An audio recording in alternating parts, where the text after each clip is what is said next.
Clique juste en bas dans le lien de description pour recevoir immédiatement et gratuitement mes 10 astuces de lecture pour lire et retenir de manière beaucoup plus simple, beaucoup plus facile. Cela va t'aider donc pour tes études, également à retenir tout ton contenu de lecture. Ça se passe juste en bas dans le lien de description. Et par la même occasion, je vais t'inviter à t'abonner, à liker, à commenter, à me donner ton avis. Et c'est parti. Wack 100. Alors il y a encore quelques mois, quelques années de cela, ce nom m'était complètement inconnu. Mais force est de constater que ce mec a su tirer son épingle du jeu pour s'imposer petit à petit comme un acteur important de la scène rap, du moins dans l'ombre des coulisses du game. De son vrai nom, Cash Jones, c'est un pur produit de Californie. Alors il s'appelle Cash, il n'y a pas plus capitaliste. Mais très tôt en fait, dans son adolescence, il va intégrer le gang local, celui des Pacoima Piru Bloods, ou Paima Piru. C'est un gang qui est actif depuis les années 80, qui a la réputation d'être particulièrement brutal avec ses rivaux. Et très tôt, le jeune Cash en fait va se lier à eux pour le meilleur et pour le pire. Il fait ses classes et dès l'âge de 15 ans commence à faire son temps, à goûter à la prison juvénile d'abord. Il va faire plusieurs allers-retours en prison à l'âge adulte, étant à ce moment-là en fait un membre actif Bloods, un OG, un Certified Gangster. Il se retrouve souvent minoritaire dans les prisons qu'il occupe et se doit tout de même de représenter, c'est-à-dire de clamer ses couleurs, de représenter son gang, les Bloods, raison pour laquelle il a souvent eu maille à partir avec des Crips lorsqu'il était en prison. Il a dû se battre contre eux, les affronter, il a été mêlé à pas mal de bagarres. Savoir que les Bloods sont largement minoritaires face aux Crips en prison, également donc plus largement en Californie. Après sa dernière peine de prison qui s'achève en 99, il va se faire la promesse à lui et à son fils de rester en dehors des embrouilles. Il va arrêter ses activités illicites, ses activités de rue et se reconvertir en fait, s'improviser en manager d'artistes. Et l'un de ses premiers gros clients sera The Game. Il faut croire que The Game, lui, aime s'encanailler de gangsters autour de lui, puisqu'on se souvient qu'auparavant, son précédent manager, c'était Jimmy Henchman, gangster notoire new-yorkais qui ne lui a pas donné le meilleur des conseils, puisqu'il a poussé The Game, en fait, à rentrer en bif contre 50 Cent, le G-Unit, etc., la campagne G-Unot. Jimmy Henchman sera incarcéré et Wack 100, en bon opportuniste qu'il était, prendra le relais en tant que manager et tentera d'apaiser les tensions entre The Game et 50 Cent. On se souvient du baiser qu'ils avaient tous les deux échangé, un baiser niveau bac à sable. Et ben c'était Wack 100 qui était à la base de cette tentative de réconciliation. Fun fact, Michael Jackson également participera à la tentative de réconciliation entre les deux bonhommes. Il aurait œuvré pour que The Game et 50 Cent se réconcilient. C'est lui qui aurait poussé The Game à arrêter cette embrouille. Quand bien même il aurait arrêté ses activités illicites, ses activités de rue, il va tout de même rester connecté donc aux Bloods. Et en bon Blood qu'il est, en fait, il aurait fait la sécurité pour Suge Knight. Très certainement qu'il s'est inspiré du bonhomme pour son business. Et Wack 100, c'est un manager investi, puisque non content d'œuvrer pour la paix entre 50 Cent et The Game, il prend aussi les patins de ses artistes. En 2015, The Game s'embourbe dans un bif sans grand intérêt avec un certain Stitches. Et Wack 100, il va calmer les ardeurs de Stitches avec une droite dont il se relèvera pas tout de suite. Stitches en fait attendait The Game à l'extérieur d'un club et il aura le bonjour en fait de Wack 100. En plus de The Game, il managera quelques années plus tard le grand rappeur Blueface. Grand rappeur Blueface, grand artiste, non je déconne.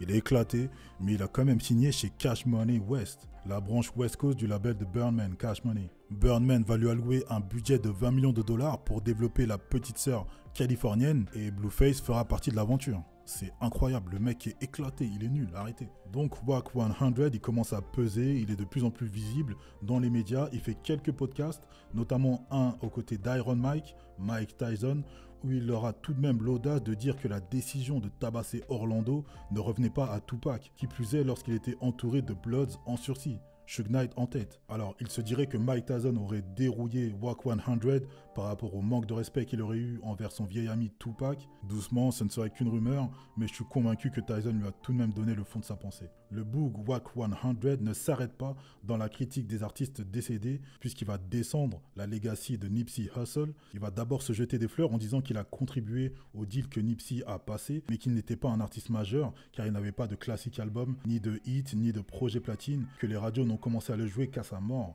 Il remettra même en doute la soi-disant indépendance de Nipsey puisqu'il était distribué chez Atlantic. Pour lui, Nipsey n'est pas une légende et il en rajoutera en affirmant avoir une vidéo compromettante de Nipsey dans laquelle on le voit avoir des relations sex avec un autre homme.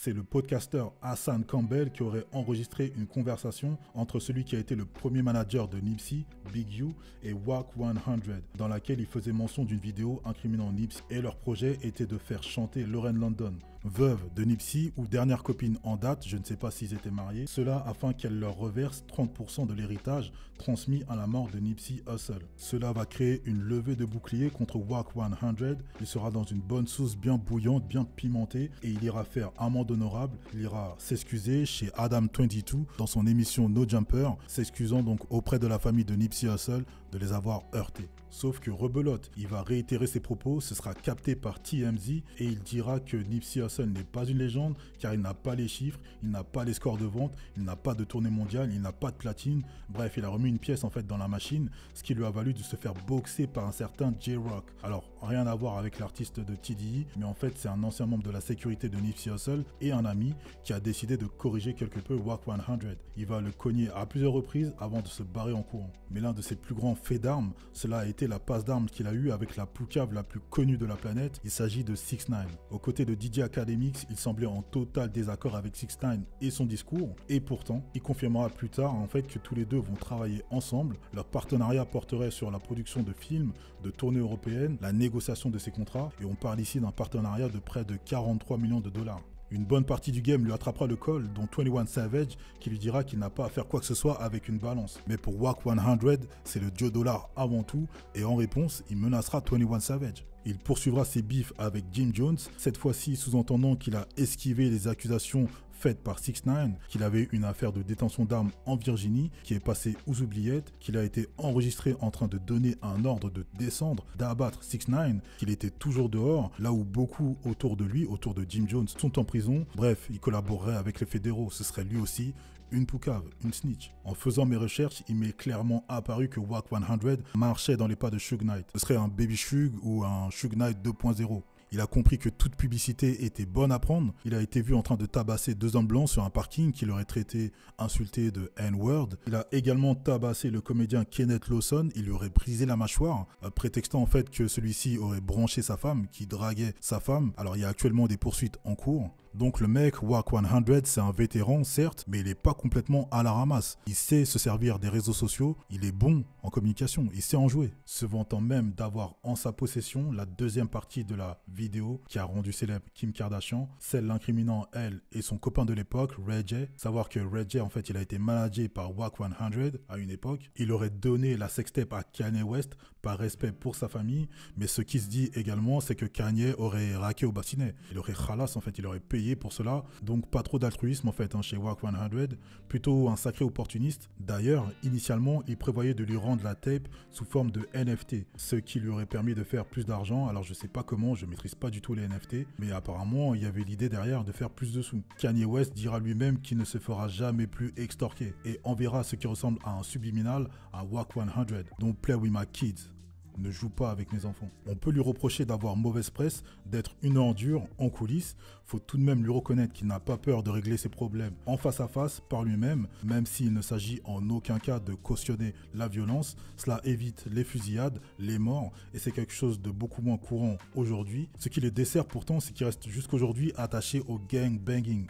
Ça reste un Bloods. Il a toujours des réactions de membres de gang, il peut démarrer au quart de tour, ça lui rend pas service et ça lui donne une très mauvaise image. Donc moi je le vois très clairement comme un héritier de Suge Knight, mais pas comme son fils direct. Il a très clairement dû apprendre de lui, de Suge Knight, mais le mec il a su pour l'instant ne pas reproduire ses erreurs. Alors je pense pas que son histoire soit finie. Le gars est encore très présent, avec sa femme notamment, dans plusieurs business, des business de divertissement. Donc il a encore tout un tas de choses à faire. Donc vous, dites-moi dans les commentaires si vous connaissiez en détail l'histoire de Wack 100. Qu'est-ce que vous pensez du bonhomme, de sa volonté de buzz, son appétit pour le buzz, ce qu'il a fait avec 6ix9ine, avec la famille à Nipsey Hussle. Quelle est votre opinion sur le bonhomme? Commentez, partagez et on se retrouve très bientôt.